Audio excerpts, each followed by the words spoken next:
LGD on the left, they'll be our blue team for game one. World Elite over on the right, they're our red team. Lee Sin and Rengar, the first two bans are for LGD, and Rek'Sai and Thresh, the next two for World Elite. Interesting to see the Rengar ban coming out from LGD right here. It's one of those champions where if you get going, you can be really oppressive in the mid to late game right there. It gives a kind of semi-carry option to Spirit, so I can understand the ban coming out right there. Again, it just opens more and more questions to what is World Elite going to do this game. Respect is Ninja's Xerath there as well, as that's the third ban for LGD. And World Elite going to consider their last ban as well. Got a lot of strong champions open still. Jarvan, Lissandra, and Janna, all the notable champions we've seen a lot of. Yeah, I don't know if we're going to see Gnar coming through the bans and picks, but we might see him right here. It'll be interesting. It's been permanently banned so far tonight, importantly against someone like Kohler, who's shown excellent play on that Gnar, but also in the first series. And yeah, it's the Jarvan ban, so Gnar's available. And I'm actually trying to think, Rumble available as well, another strong top laner we've seen lots of in the LPL. I don't know if we've ever seen Akon play a Gnar game yet. I don't think he's had the opportunity to, at least it doesn't rise to mind. And of course, Akon is a name synonymous with Rumble, so they might be happy to leave Gnar up here. I believe he's taken Rumble into that Gnar matchup and just been able to out-rotate, but of course we skip on another very important meta pick. In fact, two of them flash on the screen right here. An embarrassment of riches available to first pick, but that also means some very strong picks available to World Elite to counter this Kassadin. Yeah, and the first pick is that Kassadin, like you mentioned. Kassadin has maybe been the star of the LPL, at least last weekend, and hasn't made as much an impact, seen a lot more bans this week to start things off, and that's a great first pick for LGD. He's been the star of the LPL multiple times over. Of course, the first wave of Kassadin towards Season 3 Worlds was all about, I believe it was Royal Club at the time, were really focusing, White especially was really focusing on that Kassadin pick. And whether it's top lane, whether it's mid lane, Kassadin always finds a way to come back into the meta, and it's specifically because with the power of this Janna, very hard to peel away this Kassadin, even with the Queen of Disengage. Yeah, Lissandra has some of the similar properties, but a lot of people prefer Kassadin, it seems like, taking him in a bit more late game scaling, but those are good strong picks for World Elite as well. They'll take that Janna and the Lissandra as well. Yeah, you saw the Riven Hover coming out from Spirit, just maybe a reference to the first week, maybe an indication of things to come. We don't know. We're going to wait for some more picks right here. We actually haven't seen a lot of Annie so far. The support Annie has fallen away in the first two series. Obviously, we won't draw too much from the Hovers right here as Shaco. Chinese Shaco usually comes out at least once a split, so it's a one-time deal. We'll see. I think you're right. I think we will see it at some point, but probably not today. We're going to give LGD a little more time to go through their picks and see what they want to go with as well. And LGD, again, looked really strong. Not picking Sivir too early, who's also open as well, by the way. And we'll see what they want to go for. This would be interesting. LGD are going to lock in Elise and Annie as their 2 and 3. I mean, the Annie makes sense. We've seen a lot of support Annie. Of course, we've seen a bit of top Annie, which not quite the same flavor, but the Elise lock-in, of course, this is before any of the later Elise buffs. This is still patch 5. We don't have the base gates to resyn before when we're moving to 5.1 here. So Elise is still universally considered on the weaker side right here. Of course, still has the ability to have that long-range lockdown single target CC. She still has her power points. Early skirmishing quite well, but really falls away in terms of team fighting. So maybe they're just looking for their jungler Twen to put on some early pressure right here, and then relying on the likes of that late game Kassadin to really have the late game impact. Yeah, the jungle pool's actually gotten shredded here, I noticed in the draft. That's the 5th total jungle pick or ban, with the first one for Xuen. And that looks like Pantheon jungle there over with Aurelia for World Elite. Pantheon jungle was actually a really big thing in China last year, specifically towards the summer split. Insect especially leading the way on those Pantheon priority picks right there. Of course, after the base attack speed nerfs and some of the shifts in the meta, losing a bit of power, but still the amount of aggressive potential you can put on, of course, the semi-global of that ultimate, the Grand Skyfall, to gank a 2v2 lane. Pantheon's always going to be a discussion point in the LPL. Yeah, and I think maybe showing a shift at Spirit wants to get a little bit more away from the carry junglers and be a bit more of an early ganker here. Imp was teasing me, by the way, but we do have very strong picks dropping late into this draft, though. Sivir and Gnar go 4th and 5th for LGD. That's ridiculous. An embarrassment of riches. I mean, if you had taken those in the second round as your first 2 picks, you would have thought you basically won the draft there. So to have that at the end to complement the Kassadin, almost a complete top-tier team. You can question the Elise pick, but they probably have a plan for that champion. But a really strong lineup coming out from LGD. And I have to feel like the hypercarry is going to come. You have to feel like eventually STYs is going to have that breakout performance to show why everyone hyped him up so much. His performance on LGD before he stepped away was so strong. and its signature champion was actually the Caitlyn, and it looks like it's going to be locked in here.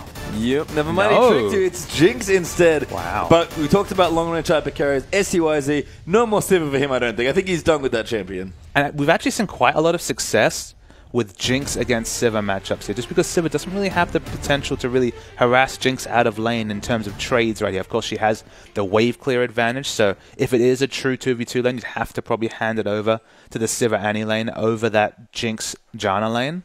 But in the lane swap especially, if you're able to get through that laning phase without too much pain, Jinx in the late game could prove a very strong power pick for STYZ and World Elite. Yeah, and that's honestly what World Elite need. They need someone to get in there and carry. And STYZ, pretty good candidate to hard carry a game. He's on a good champion here in Jinx. But just looking back and taking a step back at the overall draft, one of, I think, the obvious criticisms to level at World Elite is poor drafting. And I think that is a very good example of what not to do in a draft. I agree there. I mean, letting those power picks fall so late. I mean, just because you've locked in a Kassadin, obviously it doesn't pigeonhole it into being either a mid or a top lane Kassadin. So for that Gnar Sivir to be available so late in the draft, it has to be an oversight right here. And you see the Jinx pick, you know the damage potential that champion provides, but you have to deal with Elise jumping on top of you, Kassadin, and of course Acons and Gnar. There's so many kind of CCs and gap closers available for this LGD team that I'm not really sure how Jinx is going to navigate these team fights without taking a whole lot of CC and pain. Yeah, and World Elite just look a little lost almost in their comp. Anyway, we'll find out soon, guys. Let's get into the game.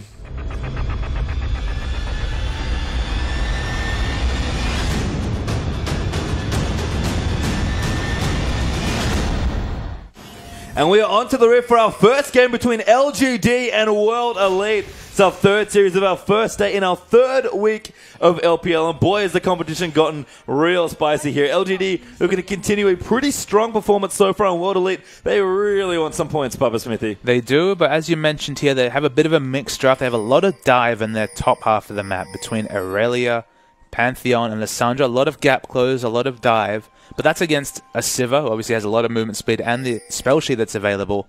And you have to think, so when that Flash Tibber comes out, I'm not really sure how Jinx and Janna are going to be able to really have any semblance of a front line to be able to tank the damage required for Jinx to really get the teamfight DPS out. So I do worry for World Elite here. But they do have a snowball team, so there's maybe some potential that in the early to mid game they can open up an unassailable lead. Well, we'll have to see here. Both teams actually navigating very aggressively around each other's red buff. There's one deep ward there at the buff for World Elite, and looks like two wards actually for LGD, even using one to potentially spot out a lane swap coming through there as well towards the top side. Yeah, both teams looking for lane swaps right here. I wonder if we're going to see the re-invade from World Elite here. It's not really necessary. They've basically guaranteed themselves enough vision to guarantee 2 buffs. So back away from that re-invade and just take what's easy. Yeah, it looks like they're going to break out into standard-ish lanes, at least for them. Wayless actually did want to poke his way mid there. Ninja might discover what's going on as well, but it seems like we're going to have a buff takeaway here and probably start vertically on the map for these two junglers by the looks of things. Yeah, it looks like a lane swap's been initiated by LGD right here. It's very interesting to me just because in a 2v2 lane you have to really favor that Sivir Annie combo over the Jinx Janna. But I mean, I feel like Elise is such a strong skirmish champion that maybe these smaller number skirmishes will really appeal to the advantages of her kit. You know, that gap close and that sheer single target burst. We've also seen a lot of supports do a lot of roaming early on as well. So maybe they'll just leave Imp to free farm for the first few minutes and Sivir maybe not the best champion to give the early free farm to, but they want to get aggressive. In fact, they're going already. Ninja in the mid does get stunned by PYL. There's a nade Q there by Wayless. And easy kill there for Acon. Sometimes you're a prophet there, Pastry Time. You talk about that support roam. What about the level 1 Annie support roam? Access to a 1.25 second stun at level 1 is a very powerful thing. And they pick up first blood off it. Yep, so no landing here for Imp-Wael. They're just going to go in and have Annie maybe head up towards the top. Knight could go bottom as well to fend off the push in. Acon continuing to jungle with Xuen as well. And STYZ, this is kind of what he wants here on this Jinx, so getting a little bit of free farm early on. But significantly here, Acon doesn't lose anything with the jungle file it picks up. He actually picks up the kill, so of course we'll start to be able to work towards those tank items, maybe even an early snowball DPS item earlier, and then can teleport to lane at any point. So they lose nothing for a significant gold advantage in the early game. Yeah, we'll have to see here as the farming has continued. Both carries on a good clip so far, 10 CS each. Although about Spirit and Aluka now looking down towards the LGD red buff. UJ will walk in here as well. And we're actually going to start this off. But again, 2 buffs already secured there for LGD. They just get to basically give each jungler their first 2 buffs. It's so rare to see a 3-buff start with the meta as it is right now. It's so easy to guarantee vision over 2 buffs and pick them up. So very standard start, but of course the extra golden assist. Welcome if you're LGD. Yeah, Locks might cooldown, not hoping though either for 3 buff starts as Akon and Schwen are still teaming up. We're getting a bit more aggressive now and counter jungling up towards the Raptor camp. Ninja returning back from his first blood. Will Ward it a little late to see the bad news. Luca and Spirit going to take out the Scuttle Crab as well. And we're going to isolate the mid lane and the AD carries very early on. Yep, the mid lane, there's not a lot of pressure on Wayless right here. So he's going to be able to get to level 6 quite easily on this Kassadin. He's actually 8 CS ahead. I mean, makes sense, of course, because Ninja died. But anything that can relieve pressure from Wayless on this Kassadin definitely serves you well as this game develops. POL is actually level 1 still. He's kind of hanging up in the bush there, maybe acting as a human ward here for him. That would be some very dedicated supporting here. Zim's actually going to try and freeze this back here as well. But POL are now going to go back, maybe looking for another kill. But he's not even soaking experience that much. Now hits level 2. I mean, kind of the main issue there for POL is there's not even an off lane for him to lane with the top laner in. He's basically just relegated to, as you say, a human ward, chilling out in the brush. Leech is level 2. Going to be some very squishy supports this game. Yes, which is often what happens. We see a lot of roaming, which we've seen quite a bit of. World Elite maybe looking at a very swift dragon. They've got a pink ward down already. Spirit has a plan with the Pantheon, apparently. Going to go for a level 3, 5-minute dragon. But it looks like LD might have an idea of what's happening. And Akon has a chain, but he's already surprisingly tanky. Yeah, the only thing good. Luca now jumping on him as well. Does slow him down with the Equilibrium Strike. Schwenner answers with a Cocoon. STY's around the side trying to slow them down, but World Elite will be throwing off that first dragon. We see a re-engage from Spirit here. Yeah, Spirit going in the exhaust and the smite pop down there as well. PY out there with a good stun onto a Luca. Great tornado by UJ as well. And again, they'll clear out that pink ward, get some more vision back. But I think LGD are happy. They've denied that first very early dragon attempt. Absolutely. World Elite have put so many resources into being able to take that dragon. You look up the top lane here. Imp's just chilling. He's free farming in the top lane, getting solo experience. It's been a recurring story of today. Putting Sivir in a solo lane. And that sounds like a weird thing, right? Because you're like, but Sivir's a great laner, and she is a wonderful 2v2 laner. But having access to On the Hunt so early in the game, 6 minutes into the game, buffing up your whole team, the amount of utility it provides, getting her a fast 6, and then she just returns the lane with a pickaxe or BF sword, hit her laning power spike anyway. It's an interesting adaptation to what we would expect. Like, we can't think about League of Legends as a narrow strategic game anymore. There's so many little adaptations that let you open up small leads in the early game. I mean, even regionally there as well. I mean, pretty much all of last week was about how good the AD carries of China are, and they're getting a lot of love just in general in these games. Aluka, though, will return to the top lane. I guess he'll visit it for the first time. Level 2 to level 6. That is quite the experience deficit. I mean, the only thing you can say for Luca is at least he has a bit of an item advantage with, extra little bit 150 health from that Ruby Crystal. Imp's actually sitting on over 1,600 gold, so we'll have a BF sword whenever he chooses to back right here. Then I'd imagine standard lanes to come out, especially with the fact that the Chain Vest pickup is the big question mark from Akon here.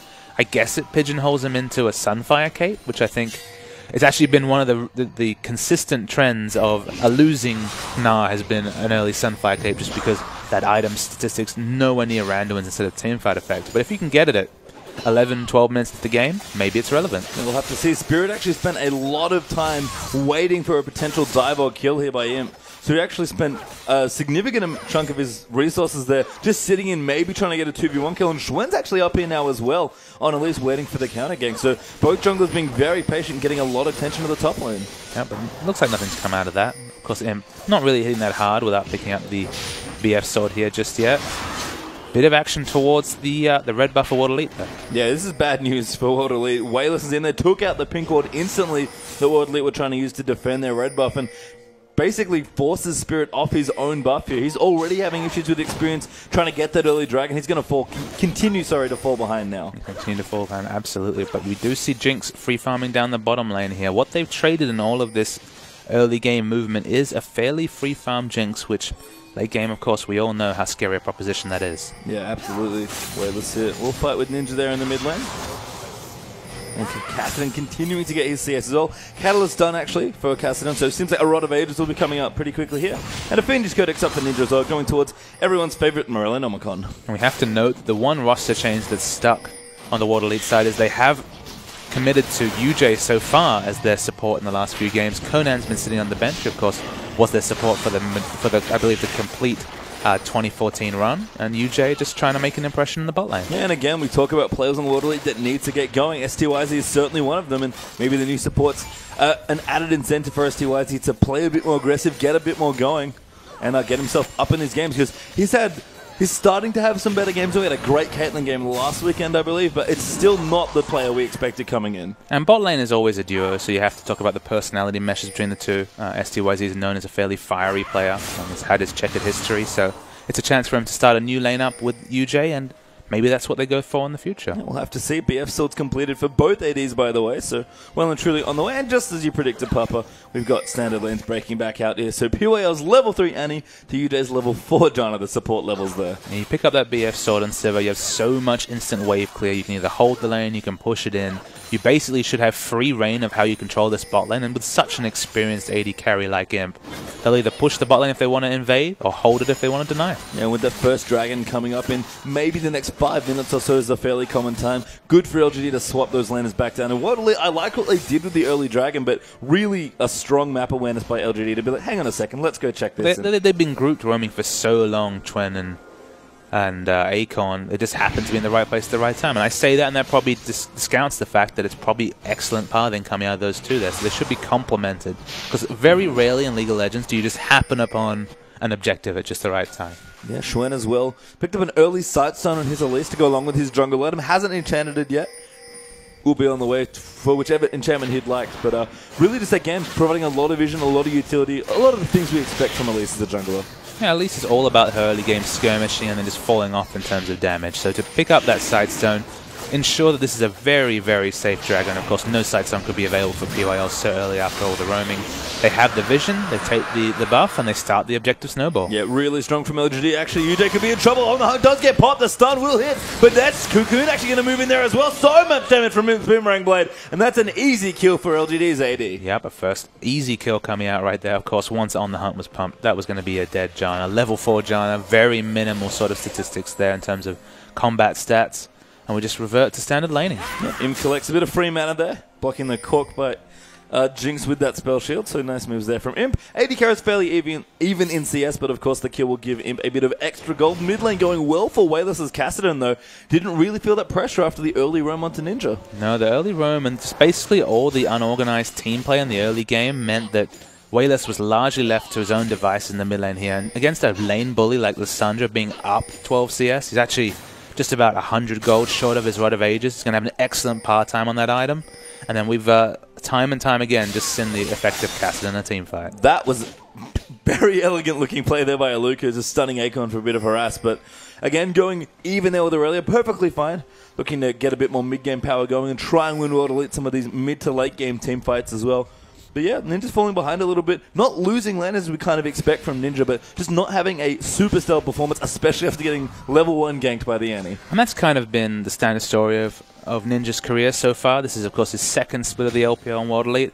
He's never really the target of, the sole criticism is never that he gets smashed in lane and they lose the game. He just kind of farms, does his thing. That's why he defaults to champions like Xerath and Jace. Farms from long range. He plays his role, but in a team like World Elite who's losing, he kind of needs solos to make the plays for him, or he's just not a great fit for the team. Yeah, Akon actually getting aggressed on Aluka, doing some really nice job with the harass early on. PYL down the bottom, looks for the stun, finds it onto STYZ, but it is just a bit of harassment there as both bottom laners look to back off now and perhaps spend some more gold before Dragon. In fact, Imp already has his pickaxe. And it seems like we could have a gank in the top lane. Yeah, Spirit in the top, pops the ulti. Akon almost at Mega Knight form, has to be a bit careful to World Elite.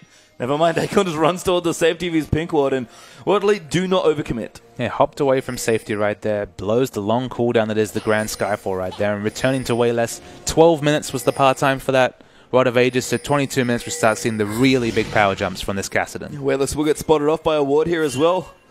Aluka and Spit likely don't want to fight this 2v2. Nah, especially now that he's transforming would be a very potent skirmisher, so they will back off there. And LGD, again, just playing very calm, very comfortably. Feel confident in their AD carrying with Wayless, his lane going as well as it is now.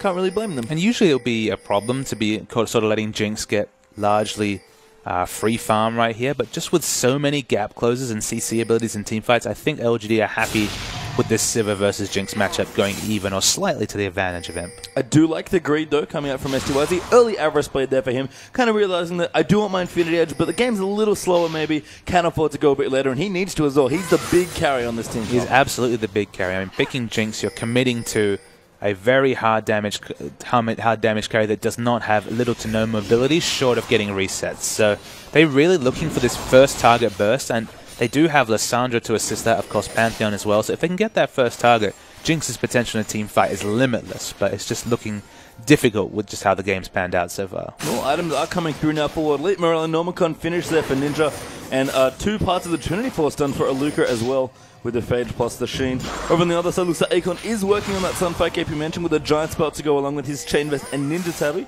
And a Kindle Gem actually now for Elise as well. Schwen getting even more utility off of his Elise build. I guess it's going to be a Snowball Sunfire Cape. I don't really see the main function behind it. It's not like Shen, who desperately needs the wave clear. I mean, Akon in Mininar form doesn't have access to a lot of wave clear, but does have, of course, have a ranged auto attack. And in Mega Nar form, his Q actually does wave clear surprisingly well. So it's just been a stylistic choice from a couple of the top laners in the LPL. It's had mixed success so far, but we'll try and monitor to see if it actually has a big impact in this game. Yeah, Imp's Infinity Edge is done now as well. Dragon is back in a minute 40, so LGD looking to get that Dragon Snowball going, retain their objective control. STYC in the bottom lane, though, will take out that bottom turret. The first one of the game actually going to Word Elite, but PYL is around the side. The tip is stuns onto 2. They're going to move forward now. PYL does back up, but Schwen's down the bottom looking for a cocoon. He's trying to find it. Imp there around the side as well. Onto STYC, goes in with a great boomerang play. Johnny goes down as well, and that's 2 easy kills for LGD. Yeah, at that point, only thing STYZ could do was try to get a solo kill right there. He knew he was dead with all the cavalry coming down. It is still a minute 15 to Dragon, so they haven't sacrificed an objective with that roam. But again, 4-0 is the kill score as we move into this game. Scuttlecrab goes down as well for LGD, so they'll have good control over that Dragon as it comes back off. Looks like mid lane was a potential target here. They'll back off as well, and Spirit's actually down towards the bottom. Again, just hanging out. Actually went back to base. Nope. Looks like he did go into the lane. He definitely cut 1v1 Imp though, so just collecting a bit of the CS as it crashes into the turret. On my monitor, we did actually see the Grand Skyfall coming down from Spirit right there, but of course, he had to quickly turn around when he realized he was against an Infinity Edge Imp here, right? No chance of being able to 1v1 Imp there. Yeah, I mean, Warrior, pretty good on Pantheon as a jungle item in Chance Go, but definitely not enough to take on the Infinity Edge Imp already, who's had a very strong start to his game, 152 to 135 CS. He's able to back with 1,000 gold, so of course will show up with boots too, and a bit more damage towards this next objective. The Dragon comes up in 20 seconds. Probably expect Akon to go back and pick up his Sunfire Cape as well. It's one of those situations where they're hitting all their power spikes at just the correct time, like the practice Korean teams were famous for, and that's kind of the flavor we see from LGD. They're very similar to the top teams in the LCK at having really good rotations, especially when they're ahead and being on the ball for objectives. Yeah, Weather's actually coming down to the bottom lane now, going to apply a little bit of pressure to this particular lane. The tower do go down in the bottom there as well, so 1 apiece there on that objective, but looks like Hassan actually just took a couple minions and then backed off. Maybe Imp was demanding CS, although he's now taking the CS in mid lane there, but looks like LGD just trying to get some more deep wards up, make sure they have good coverage, and then take their second Dragon.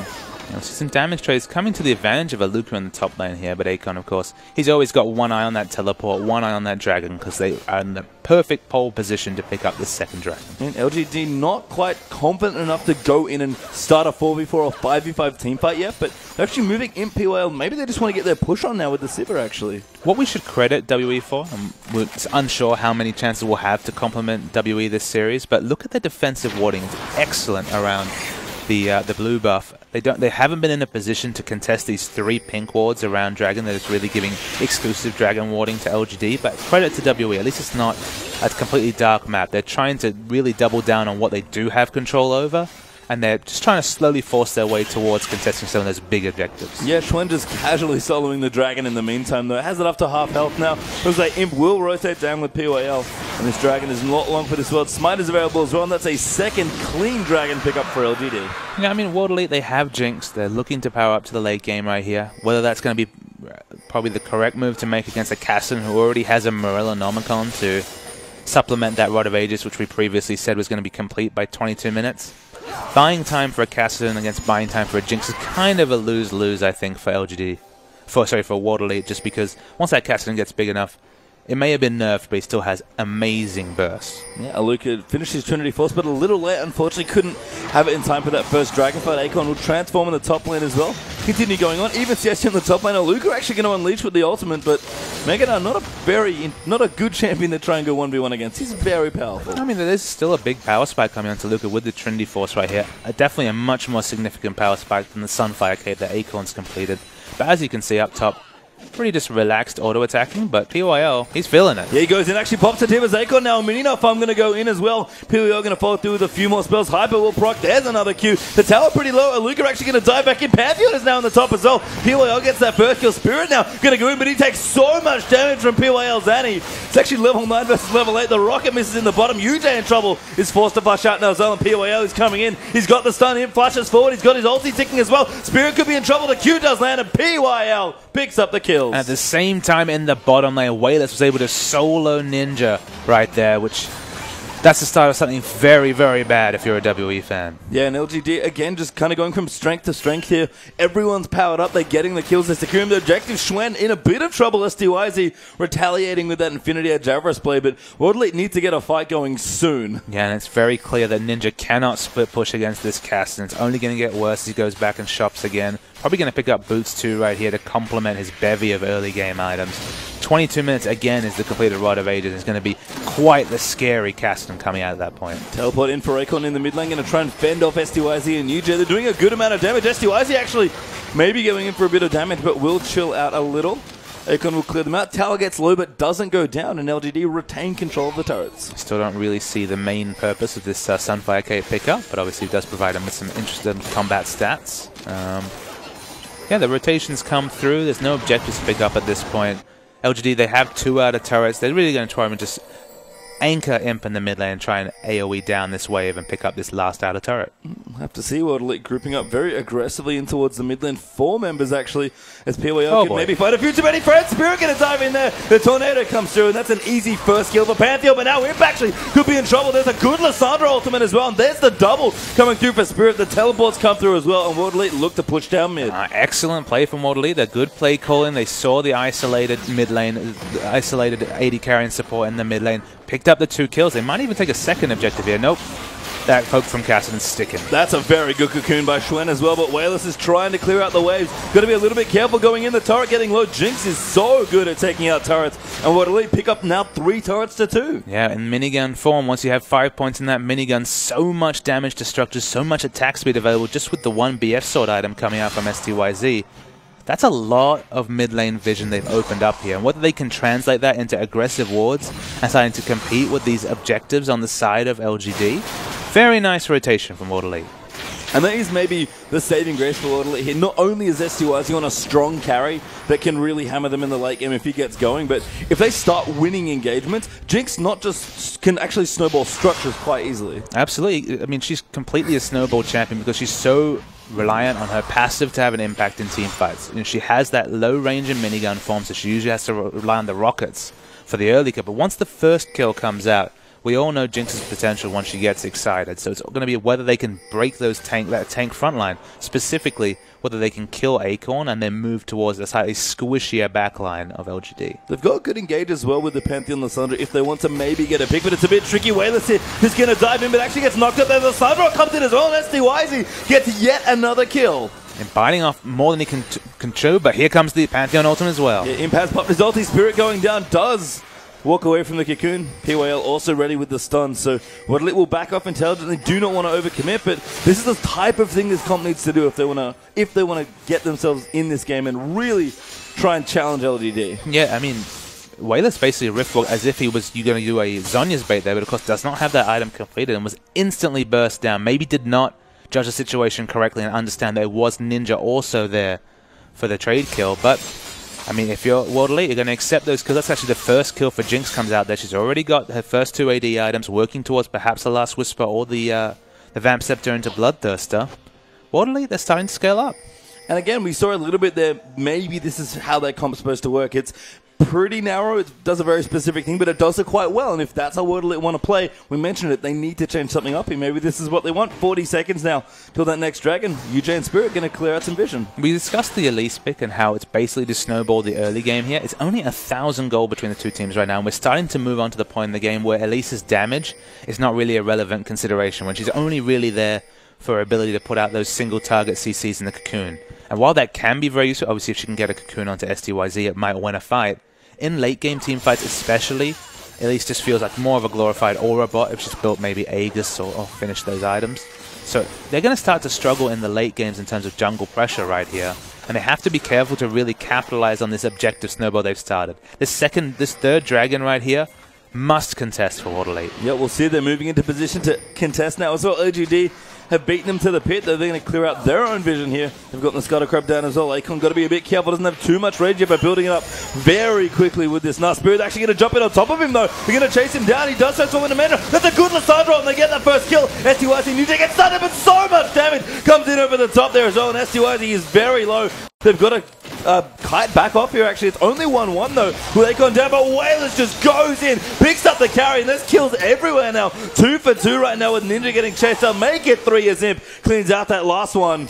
And World Elite, sorry, LGD fire back. And while it looked like a suicide mission from Wailers right there, if you're trading your life for Jinxes, you're doing it right if you're LGD. That one pick, getting down that low health Jinx, wins them any sort of team fight. And you know that we're going to see so many replete engages like that once the Zhonya's is completed as the third item over here for Wailers. Yeah, you mentioned it before. That Zhonya's would make so much of a difference to Wailers, but he still did a ridiculous amount of damage with the AoE. World Elite, just kind of all stacked together, and that's all LGD needed to snowball that fight. They get their third dragon and their third tower. They should never be stacking on top of STYZ. We see the replay. Akon is instantly exploded. They take out that frontliner, but look how much AoE damage they're taking. So they all have to make evasive maneuvers because it's a 200 HP STYZ. They probably thought it's all over, but look at this. The heal is activated and the flash force pulse for the instant explosion.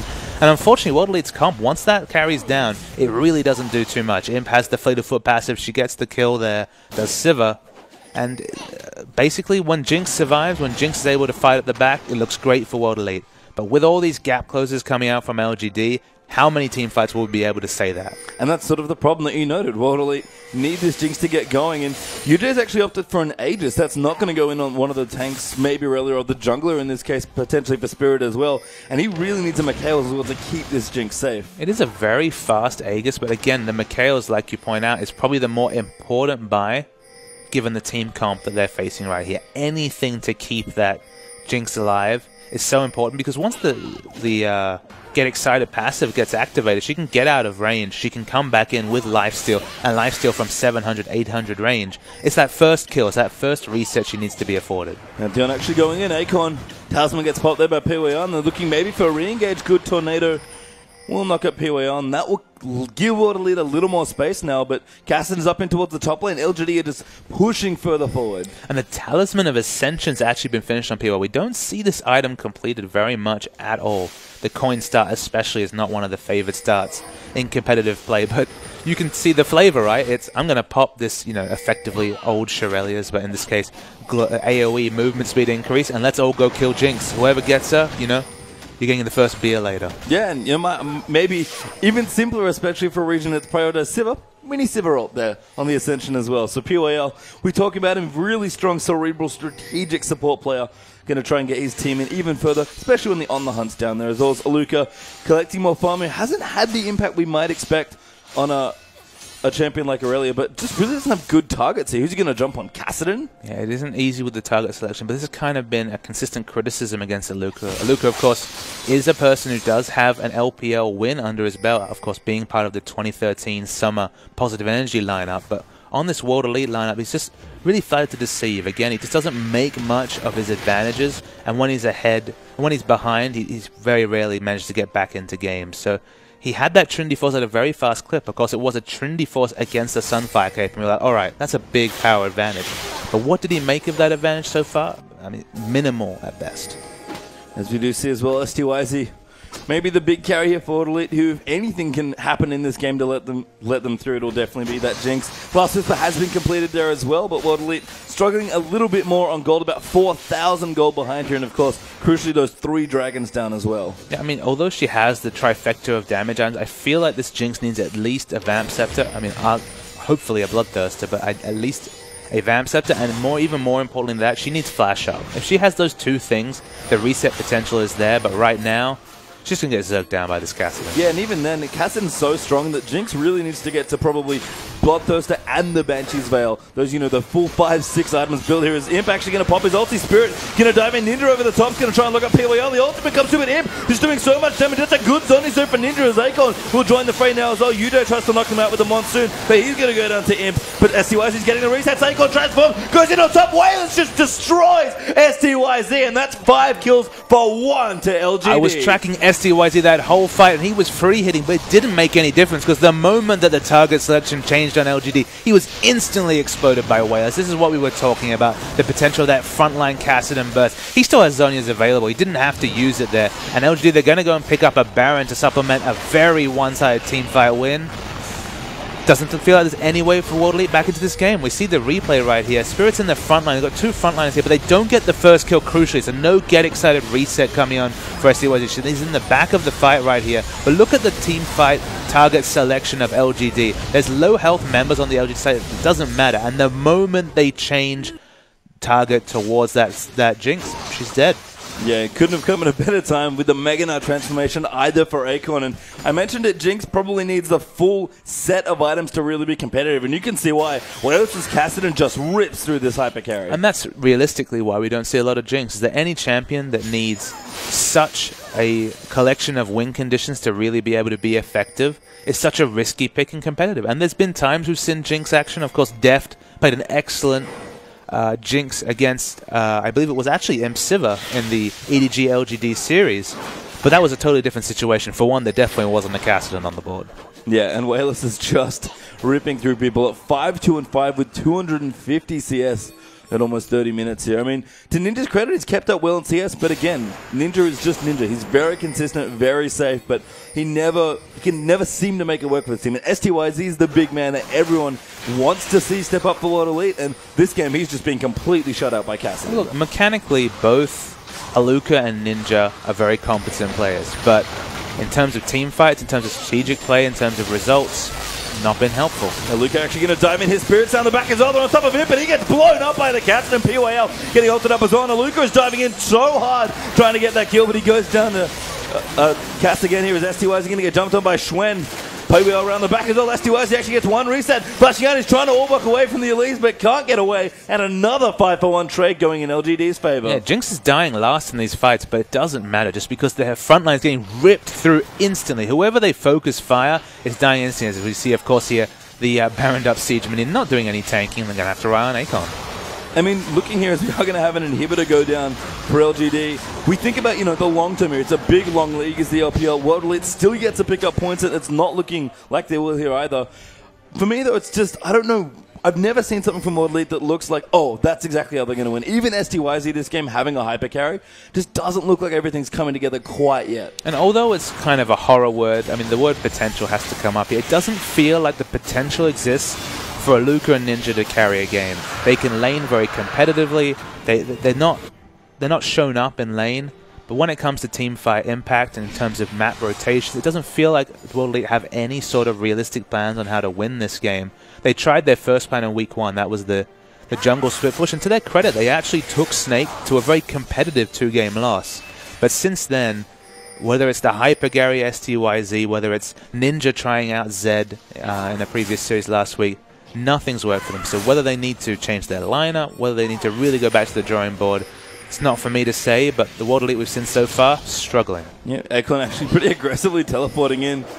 Does force Ninja out on that Lissandra in towards his own base. Akon will actually counter jungle the Wolves away from himself, building up some rage as well, which is nice. Imp now going to go in, gets the blue buff for himself as well. So going to have plenty of Boomerang Blades as they look for their next siege. And Dragon actually has not come back yet, I don't think. Still just the 3 for LGD, but just so far ahead already. No, well and truly. They were able to instantly DPS down Dragon. They're sitting on 4 already. Another timer on the death clock for World Elite's chances in this fight right here. Man, it's just everything stacks up, unfortunately, for World Elite right here. They just don't have a shining hope. Every team needs something they can point to and say, well, if things went differently, this guy would have carried or something like that. And look, SDYZ's potential historically has been there to show, but the lineup that's been organized around him just isn't getting it together. And that's maybe my question, is that, again, a long season, eventually World Elite's story will change somewhat. I'm curious to see when, because it's going to be a very different looking World Elite, whether it's this same lineup or some couple of changes here and there. When the wind changes for them, it'll change in a pretty dramatic way. But in this game, LGD, just looking like the LGD we've seen for the first 2 weeks. I mean, a proud, massive organization. Oh my goodness, Akon's going in. Just going into Nara. Oh, looking at Thunder. SDYZ just gets destroyed by Kassadin and Nara. And it's a massacre here. World Elite running out under their own turrets. Ninja going to get chased down again. Another 5-for-1 team fight in favor of LGD. And that's probably our game one. And Akon finally got the engage he was looking for. Exploded SDYZ. Dies with his ultimate up. Nothing he could do on Jinx right there. And that'll be the game ending. And it's what we expected when we loaded into this game. It's what we expected on paper. A very one-sided win for LGD. Yeah, LGD just still looking so strong. Take the first Nexus of their LPL weekend here. And World Elite, we were waiting to see what would happen. And unfortunately for them, it looks like a lot of what we've seen already. Yeah, it's the inevitable march towards another 5th series loss for World Elite right here. Not a lot for them to grasp from that game. I felt like Spirits, Pantheon Ultimates were a little bit lackluster. None of the lanes, all the lanes were competitive without ever really managing to carve out an advantage. And it's another comfortable win for an LGD team who's now galloping towards 2nd place, at least for the length of this series. Because of course, with Snake's 1-1 split, if they win 2-0 in this series, they will leapfrog them at least till the completion of the last series today. And that's probably a good thing to talk about. LGD, a very straightforward looking win for them as well. Just still looking, when they're ahead, like an unstoppable team. But they need the points. You know, World Elite's woes aside, and they are struggling at this point in the LPL. LGD will happily take the 3 points. And we don't even really need to go to a replay here. We have no replay really to discuss, just really point out the key point for LGD here, just because it was a dismantling. They either went even or ahead in every lane. They won every team fight. It was just a consummate play from LGD. And World Elite, we said back to the drawing board, what, 8 times for them so far this season. Here comes the 9th. Well, we'll see. They've got another game. We'll see if things